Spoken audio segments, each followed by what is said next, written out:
அனைவருக்கும் வணக்கம் நண்பர்களே.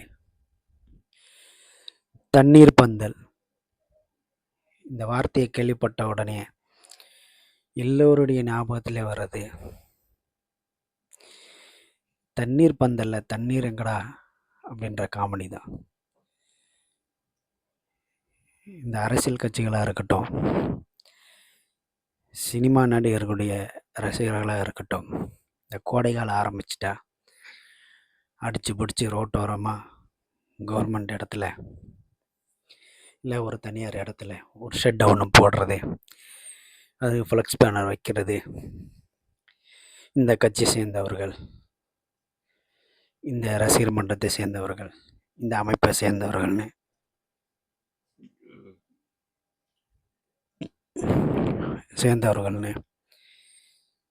கிட்டத்தட்ட ஒரு 3000 செலவு பண்ணி ஷெட்டு, ஃப்ளக்ஸு, ஒரு பிளாஸ்டிக் குடம் இல்லை மண்பானை ஏதோ ஒன்று வச்சு தண்ணி வைப்பாங்க. இப்போ கோடை காலம்னு பார்த்தீங்கன்னா கிட்டத்தட்ட ஒரு 2 மாதம் இருக்குன்னு வச்சுக்கோங்களேன். அந்த ஒரு நாள் மட்டும் வச்சுட்டு 59 நாள் அந்த தண்ணியே இருக்காது. ஒரு குடம் ஒரு 10 ரூபான்னு வச்சா கூட 60 நாளைக்கு ஒரு 600 ரூபா, கொஞ்சம் எக்ஸ்ட்ரா போனால் கூட அதிகபட்சம் 1000 ரூபான்னு வச்சா கூட. ஆனால் இவங்க பண்ணுற செலவு இருக்குது பார்த்தீங்களா, அது கிட்டத்தட்ட ஒரு 3000 ரூபாய் செலவாகுது. இதுலேருந்து என்ன தெரியுதுன்னு சொன்னால், நம்ம ஒரு விஷயம் செஞ்சோம்னு சொன்னால் அதை ஒரு பகட்டுக்காக இல்லாமல், ஒரு விளம்பரத்துக்காக இல்லாமல், அதில் உண்மையான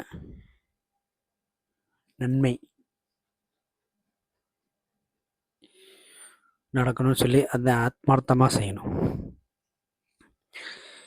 அதை விட்டு ஏதோ ஒரு நாள் கூத்து மாதிரி இன்றைக்கி இந்த அரசியல் கட்சிகள் ஆரம்பித்ததை இன்றைக்கி எல்லாருமே அதை பின்பற்றி அதை வச்சு விளம்பரம் தேடிக்கிறாங்க. ஏன்னா இது விளம்பர யுகமாக ஆகிப்போச்சு. எதை எடுத்தாவது ஒரு ஃபோட்டோ பிடிச்சி ஃபேஸ்புக்கில் போட்டுடணும், அவ்வளோதான். அது உண்மையிலேயே நடந்ததா நடக்கலையா அப்படின்றதும் மக்களாக யாரும் பார்க்குறதே கிடையாது. இதனாலே உண்மையாக செய்யக்கூடியவர்களும் அவர்களுக்கு கிடைக்க வேண்டிய அங்கீகாரம் கிடைக்காம போயிடுது. போலியாக நடிக்கிறவங்க, அதையும் மிகைப்படுத்தி பண்ணுறவங்களுக்கு தான் இந்த உலகம் சப்போர்ட் பண்ணுது. உண்மையாக தேவையுடையவர்கள் வீடியோ போடுவாங்க, அதை எவனும் பார்க்குறதில்ல. ஒரு கருத்துமே கிடைக்காது, ஒரு பிரயோஜனமே இருக்காது. அவன் என்னமோ பண்ணி பேசிகிட்டு இருப்பான், அதை உட்காந்து பார்த்துக்கிட்டு இருப்பாங்க. இல்லாட்டி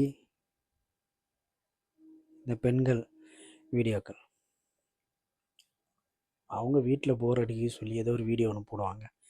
எங்கள் வீட்டில் சமையல் இப்படிங்க அப்படிங்க, ஒரு சின்ன சின்ன ஏதோ வீட்டில் பேசுகிற மாதிரி உட்காந்து பேசிகிட்டு இருக்கிறப்பாங்க. அதை உட்காந்து எல்லாம் அப்படி அதுக்கு ஒரு கமெண்ட். ஆனால் நல்ல விஷயம் செய்கிறதுக்கு யாருமே இல்லை. இது தண்ணீர் பந்தல் அப்படின்றது மட்டும் இல்லாமல், தண்ணீர் பந்தல் மூலமாக இன்றைய உள்ள சமூக நிலை, மக்களின் மனநிலையை நாம் சொல்கிறோம்.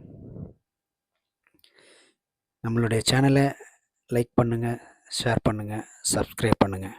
நன்றி, வணக்கம்.